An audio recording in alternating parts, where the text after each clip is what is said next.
Good afternoon, everyone. Good afternoon. Welcome to Police Headquarters, and thank you for being here. I want to begin by thanking Governor Kehoe and for his leadership and his continued commitment to public safety. I also want to express my appreciation for Deputy Director of Missouri Department of Public Safety, Troy Murdoch, who served as our interim transition director late March through mid-June. I'm equally grateful for our current transition director, Derek Winters. I've had the pleasure of already meeting him and speaking with him on several occasions as he begins the important work of a smooth transition. So thank you, Derek. Today marks an historical moment for the future of public safety in our community. With the appointment of these board members, there is a new governance in the city of St. Louis and also the city of St. Louis Metropolitan Police Department. As you will hear from Governor Kehoe shortly, these appointees bring a broad range of experience and perspectives with one shared goal: continue to reduce violent crime and support the men and women who protect and serve St. Louis each and every day. I look forward to our partnership, and I also look forward to their guidance. Thank you again to Governor Kehoe, and thank you to all continue to support this department. And at this time, I'm going to turn it over to the Honorable Mike Kehoe. Thank you.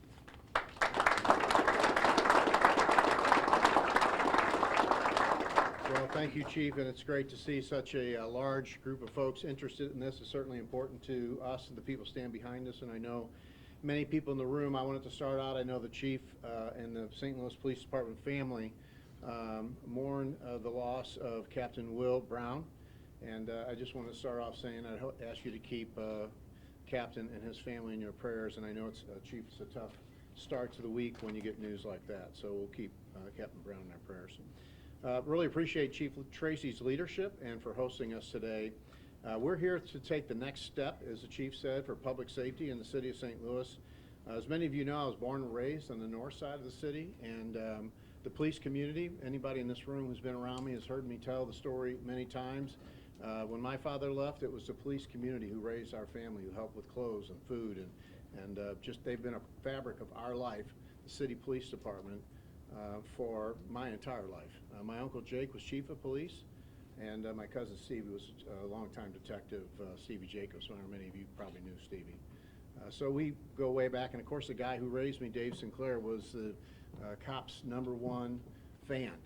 He loved all law enforcement, no matter where they're from, but especially city law enforcement, which he spent many years on as a city policeman. So Mr. Sinclair, I know, would be proud of this day. I want the St. Louis region to thrive. I want families and businesses to feel safe, and it has not been an easy few months for this department. In March, I was proud to sign House Bill 495, which included 25 provisions to benefit St. Louis and the entire state, with increases for penalties for violent crimes like sex trafficking of a child and stunt driving.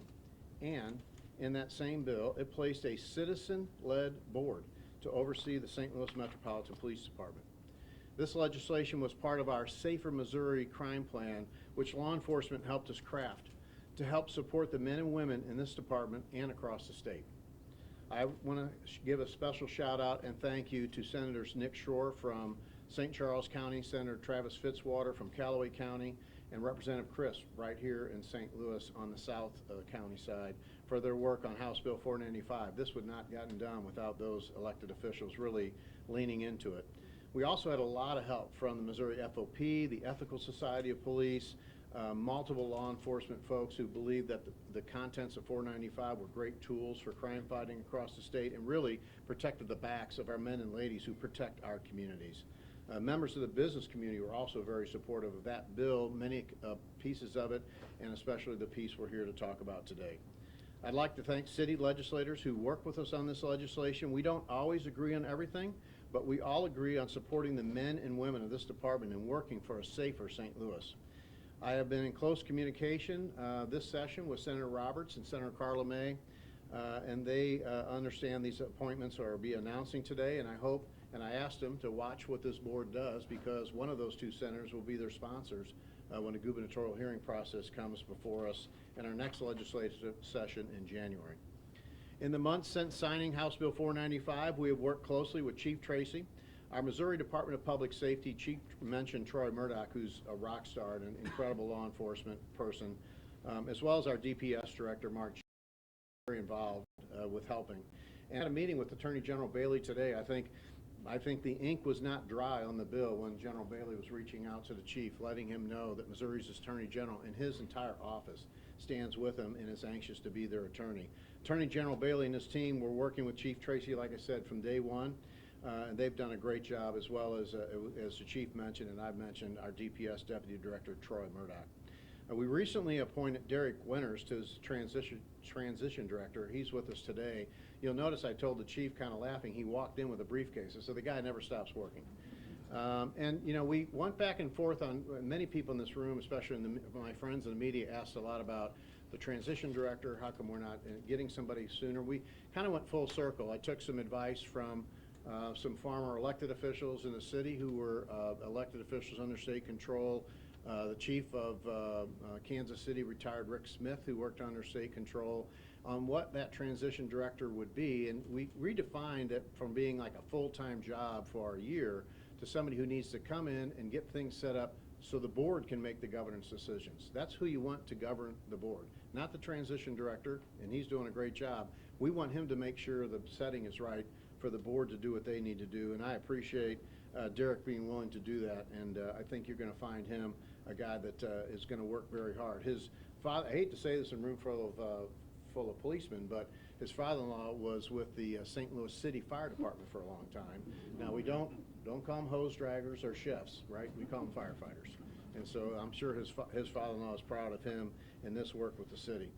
As highly skilled operations professional in the business world, I'm confident that Derek will do a great job working hand in hand with the men and women of the board to ensure this is a smooth and orderly transition. So once again, thank you, Derek, for your efforts. Today we took selecting opponents for this board very seriously and wanted to assure that we chose respected voices from across the city who support the men and women of the St. Louis Metropolitan Police Department. First, I want to thank every St. Louisan who reached out to my office to serve on the board. We had lots of applications. The interest was significant, and we believe this reflects the excitement and renewed commitment to removing politics from policing through this board of St. Louis citizens. The 6-member board includes the city mayor, Mayor Kara Spencer, and I can tell you, I just said this to the board before we walked in here. First of all, I'm grateful for the mayor to be here today, and I know she has a lot on her plate, and the mayor and I have gotten to know each other pretty well through some unfortunate circumstances. And I can tell you, anybody who's running for mayor and they run about what they're going to do for the city, dealing with an EF3 tornado that damaged up to 1,200 structures is not something you're thinking about. And on day 32, that's what she experienced. And I can tell you that I'm really proud of the way she has addressed that situation. And I couldn't tell you that St. Louis is in great hands with Mayor Spencer, and I want to just thank you.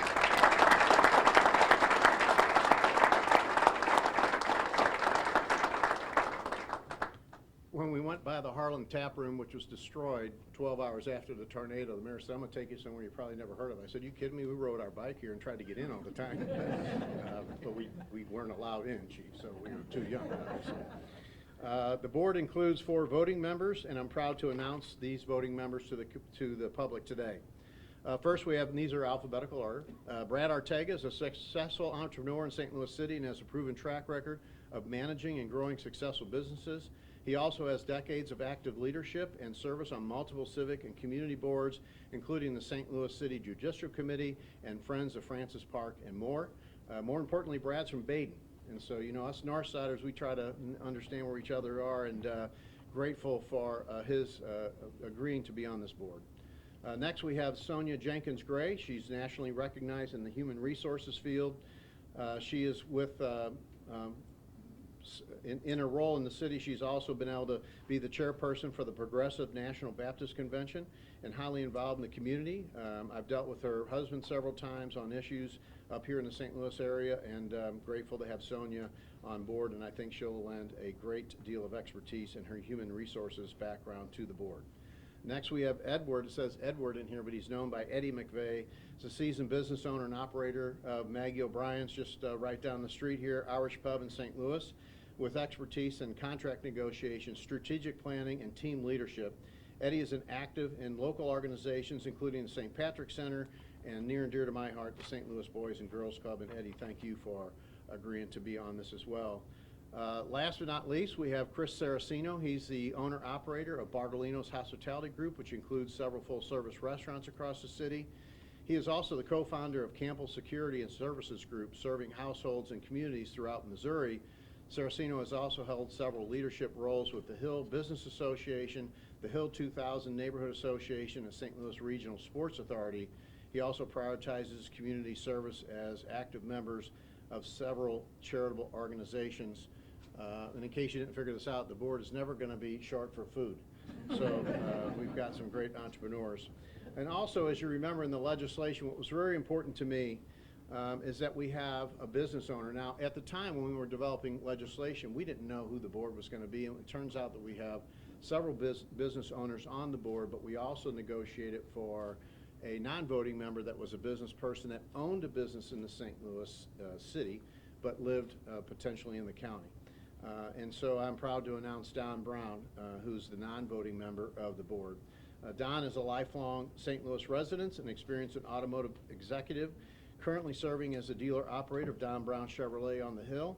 Don has been deeply involved in the community through various boards, including the 3rd Police District Business Association, the Better Business Bureau, and the Friends of Kids Boards of Director. I've known Don and his family for a long time. I know Tracy's with him today. He really has a great way to help boards coalesce, and I'm looking forward to that car dealer on the board that knows what business is about and community safety both. Again, I want to thank each of these individuals behind me for the willingness to serve, and I believe these appointments mark a significant move towards transparency, collaboration, and a safer future for the city. Finally, I'd like to assure the men and women of the St. Louis Metropolitan Police Department that this action is to support them and their chief. The chief is the chief. He and his command staff will run the city department. The board is not going to run crime fighting. The board is going to be there to support the governance of this, and the chief and his team have done a great job. I've sat in this very room and went through his ComStat meetings, and the numbers you've seen him do with his team, and I know he'd give a lot of credit to his team and his commanders, have been nothing short of amazing. And we believe that this setup will only give them the tools they need to get even better. So I want to be clear that the day-to-day operations of this department remain under the leadership of Chief Tracy. The appointment of this board does not change the crime fighting and community engagement efforts of the chief. His overall strategies remain in place, and I know that he's very dependent on the men and ladies that work with him as part of the St. Louis City Police family and what they do in their communities and what they do to make people's lives safer every day. And I know he's grateful, as am I, to those men and ladies once again. The board simply oversees the governance of this department. We remain supportive in your efforts, their efforts to keep the community safe. Thank you to the men and women of this department for all you do and for all of your support over the years. I will always have your backs. This is day one for the men and ladies behind me, so we're going to give them a break from a lot of questions that might be out there. So I'd like to now entertain any questions that are out there for the chief and I, and we'll be happy to try to answer them. Governor, for the residents of the city of St. Louis who don't agree with the decision to have a state-run board, what's your message to them today? Well, it worked from the Civil War until approximately 2013. It still works very well in the Kansas City area. We've taken some learning lessons from that. And I think anytime you can take politics out of crime fighting and out of community safety and really let residents of that community be the voices of what's good governance, I think that St. Louis residents should be comforted in knowing that they really have a non-partisan, non-political board working with the men and ladies of the police department. Governor, you call this a significant move towards transparency. A couple questions on that. Do you expect this board to hold regular open meetings, open to the press and the public? Yeah, the form of governance that they'll set up, but yeah, I don't know that, I can't tell you that they've had their first meeting to discuss this yet, Mark, but I know that in talking to each of these individuals as we went forward, transparency was a big piece. And if the Attorney General is the police department's lawyer, who then will make the final determination on when to release body camera video, evidence, police reports, things of that nature? Yeah, they'll develop a policy for that and make sure it's consistent with what the public expects and what is right. That doesn't get in the way of the crime fighting piece, by the way. Governor, a lot of the appointees that you have here are established business leaders, leaders of community in South City and Central West End and throughout downtown. What do you say to critics who might look at this slate, though, Well, Brad Ortega grew up in Baden, so I don't know how much north you get. I think that's a great step forward. So we had that in mind, to be honest with you, trying to find different pieces of people that represent different parts of the city, and I can tell you Brad knows North St. Louis just about as well as anybody. Can I ask, when was the last time you lived in North City? In Baden? I don't know when's the last. I'm there, as you know, I'm involved in the community center on Mimica and Emma in Walnut Park, and so I'm there pretty regularly. I can't speak for when Brad's been there, but as you know, many of the things I did throughout my lieutenant governor's office was back in our old neighborhood. So. Question back there. Yes, sir. Governor, what are the types of decisions that this board can make that you feel will lead to better policing? Well, the biggest problem that we have is recruiting and retention of police officers. And by the way, there's a lot of police departments across the state and the nation that face those same problems. So my hope is that their number one objective is starting to work with the chief and the command staff on what they can do to attract and also retain men into the city police department. The police department is down several hundred, I think over 300 spots right now. And when it comes to fighting crime, we need manpower. And so one of the biggest pieces I think that they can play a role in is trying to make sure we bolster the folks that serve the city in the police department. I think they'll be able to put something in place that does that. Chief, if you could elaborate on that, what could this board do to help recruit and retain officers? Well, that's why you take politics out of it. And that's not a slam at any politician, because I guess I am now one as well. But I think when you take business people to look at, and community people to look at what it takes to bring anybody into any business, what does the competition look like? What is the package that they're offered? The business community and I have talked about a lot of incentives that we want to share with the board that they could do that we'll be coming out with soon. There's a multitude of tools at the table, I think, that they'll bring a unique perspective without having the political lens on it that makes it a little bit more navigable. What are going to be some of the metrics for success in a year, 5 years from now, that will solidify your view that this was the right move? Well, that's a great question. Thank you for asking that. The statistics that happen in this room, as I mentioned, continue to get more transparent and even more telling about what the chief's been able to do in fighting this issue so long. But the main metric, as I've said from day one, is when businesses want to come back into the city and invest, or businesses that are already here want to continue and expand that investment.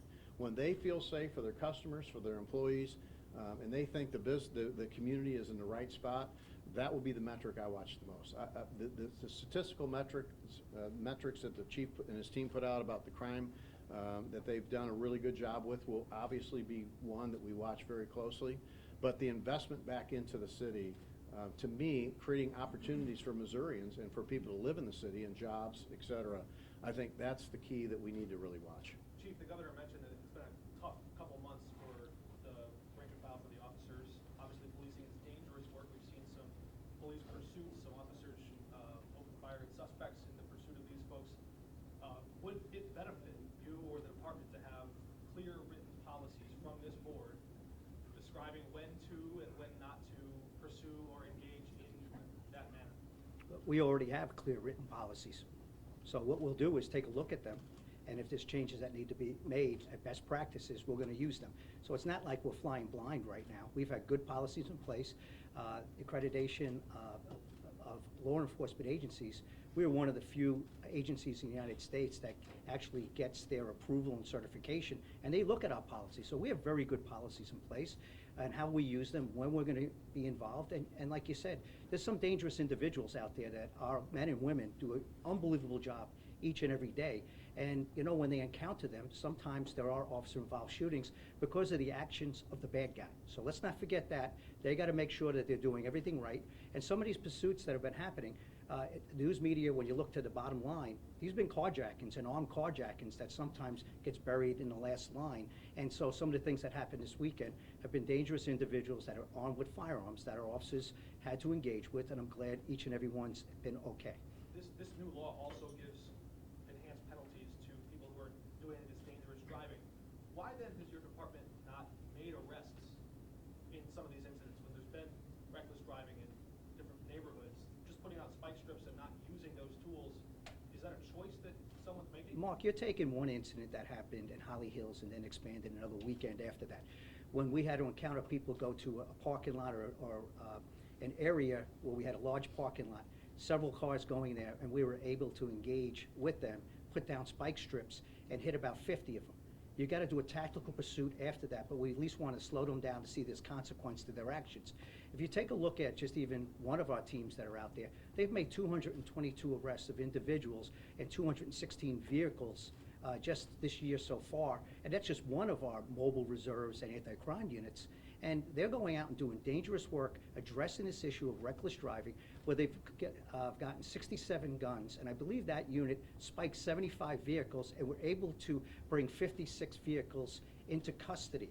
So you take one incident, let's not use that as everything that's happening, but these officers are risking their lives every day to look at reckless driving, officer-involved shootings. I'm really proud of the work that they do, and we got good policy in place where there are safeguards in place and when to and when not to engage. And that one incident it does not measure us for the totality of the work these men and women are doing each and every day. Chief, will this governance change affect the SLMPD's ability and desire to continue with focused deterrence and save lives now? You know, I believe with this board, they want to see good policing.